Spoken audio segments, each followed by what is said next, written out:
In this video, we are going to learn how to create a new user in Salesforce.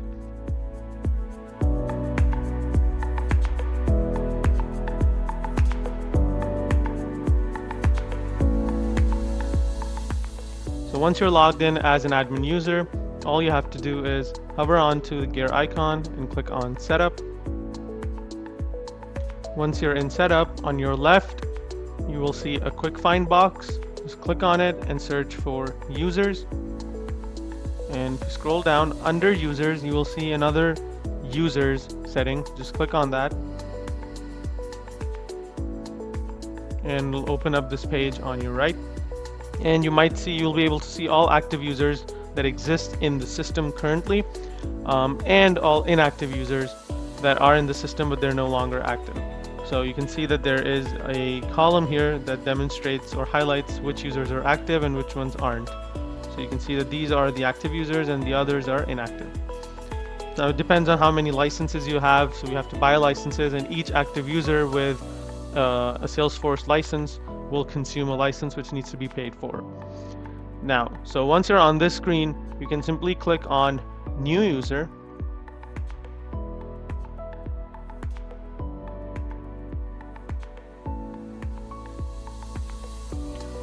You will land on this screen, and over here you need to enter some basic details about the new user who you're creating. So in this case, I'll just create a user for Richard Jones. First name Richard, last name Jones. And the fields where you see this red icon or the red line are mandatory fields, so you need to fill them out in order to create a user. And an alias will be assigned to them by default. So alias simply means, like, a name that they're known by, not their actual name, but maybe like things that people call you. So Salesforce will auto assign an alias, so you can change that or you can just let it be. For now, we're going to leave it as is. For email, you can type in your email address. And for username, your email address will automatically become a username. But you can change your username if you need to, but you have to ensure that the username is in an email format, which means that you need to have the @ sign along with a domain name. So @ sign at gmail.com, at Hotmail, Outlook, Yahoo, whatever, right? You need to have a domain and an @ sign in your username. That's important. And then a nickname gets assigned by default. You can leave it as is. You don't need to worry about it. Title, what is your title in the company, and the company's name, department, division, all these fields are optional. So you can choose to enter this information or you can choose to let it be. For example, I will enter the title as CTO. For department, I am going to say technology department. Division, and I can add whatever else I need to. For now, we're just going to keep it as is. And then on your right column, you have role, user license, and profile. So let's start by looking at user license. Let's click here. You can see there are a lot of different types of user licenses. Now the main one that you need, that allows the user to use the CRM as a normal end user and be able to access the account information and all the data, for that you need to have a Salesforce license. That's the license that a system admin user also has. And this license obviously needs to be paid for. So we're going to choose Salesforce here. You have a lot of other options as well.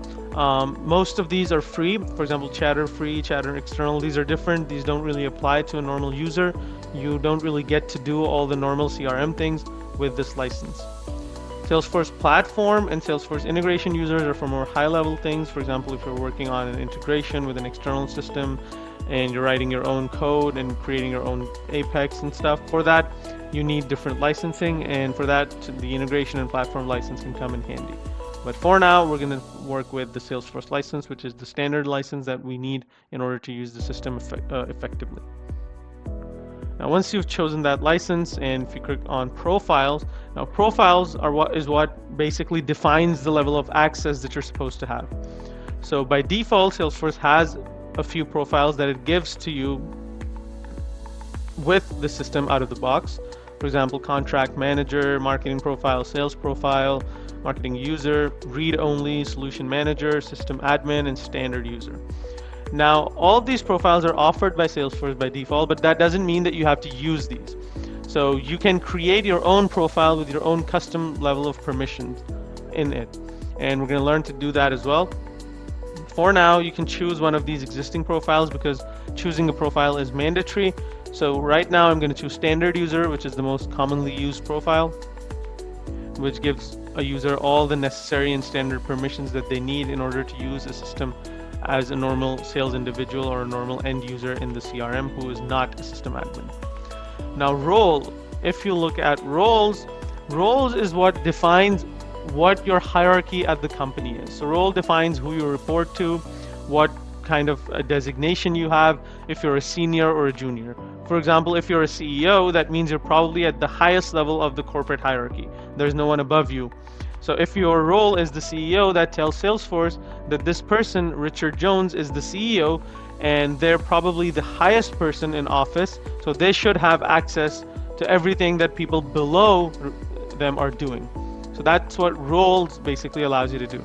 Now roles is not mandatory, so you can even click on none specified and you can keep it as is, and Salesforce will still let you save this user.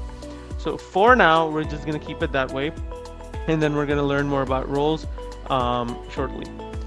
So all the other checkboxes, such as marketing user, if this user needs permission for the marketing related objects such as campaigns and campaign members, for that you check this box. Offline user, knowledge users for service related when you want to handle cases.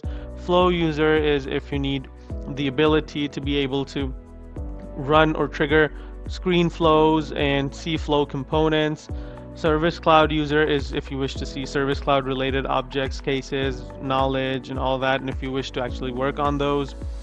And site.com publisher, contributor, these are a little different, so we don't really need to worry about them. You can leave everything else as is over here. It doesn't matter. For a normal standard user sales profile, all these permissions can be kept as is, and you can scroll down, and over here you can enter a phone number and their extension, maybe a fax. Like, no one really uses fax these days, but you can still enter one if you do. And then you can enter your mobile number, or Richard's mobile number in this case. What their employee number is, you can enter that. Individual, for now you can leave it as is, doesn't matter. Mailing address, you can enter their street, city, state, postal code, country, all that information. Again, all of that is optional, so you don't necessarily need to enter that. For now, I'm just going to input something like 2811 County Road. City, we can just say Orlando. State, we can say Florida. 32778 is the zip code. Country is USA, right? And you can add a federation ID. For now, you can just let it be. Then you can choose a time zone. So right now, the standard time zone that has been chosen is the Eastern Standard Time for America, New York. You can change that if you want to. For now, I'll keep it as is. And you can choose your locale and your language and all that. And you can choose who your manager is. So you can choose another user here as your manager. You can choose a delegated approver. That means that this is the individual who is going to approve certain requests that you need to send out. So probably your manager or someone else who is supposed to approve the things that you're doing. So you can add that user over here. And then at the end, this checkbox, generate new password and notify user immediately. Just make sure that you check this, or this checkbox is checked. And then once you hit save, an email will go out to this email address with the instructions of logging in and setting up a password. That's how you set up a user in Salesforce.